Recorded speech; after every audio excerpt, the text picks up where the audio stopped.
It's 8:44 right now, and you're taking a live look at the memorial outside Club Q in Colorado Springs, 1 year after a shooting there, where 5 people lost their lives and 17 others were hurt. It was a traumatic event for the LGBTQ plus community and Coloradans everywhere. Today, we want to talk more about trauma and ways survivors can manage it. Wellness expert Dr. Heather Hans is joining us this morning. Thank you so much for coming in. Thanks for having me talk about this. It's really important to talk about it for sure. And I know that anniversaries for events like this can really be hard, and it brings up a lot of emotions. So what happens to your brain and your body during trauma? Yeah, that's a great question. So the brain shifts the body into reactive survival mode, and it shuts down all non-essential functions. The stress hormones put your body into preparation to fight, flee, or freeze. And then after the trauma ends, the body goes into restorative mode and the brain goes back to normal. However, 20% of people develop long-lasting changes in their brain and body, and they don't go back to normal. They develop post-traumatic stress disorder known as PTSD. And so they are experiencing flashbacks, nightmares, hyperarousal, changes in their memory or concentration, and a big one that I see in my practice is avoiding triggers. So then that just keeps them stuck in the trauma. Yikes. What does trauma recovery look like, and how long does it take to recover? Yeah, so the first stage is really about stabilization and safety. So here you're just on a moment-to-moment basis trying to manage the overwhelming emotions.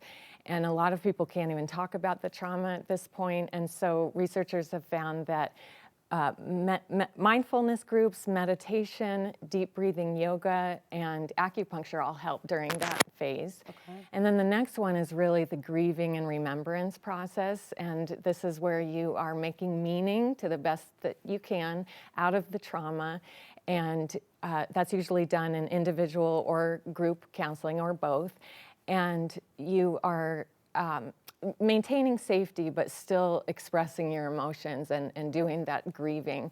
And then the third stage is what we call integration and reconnection. So here you are actually creating a new identity and future for yourself, because it does change who you are.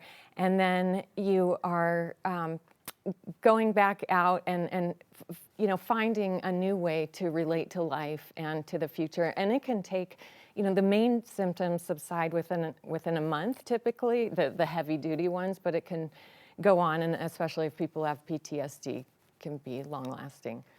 It's so tough to take these first few steps. I get it. And I know that the 1 year anniversary can be really hard too. It brings back a lot of the thoughts and the trauma. So how can people really start to take steps towards, addressing their trauma?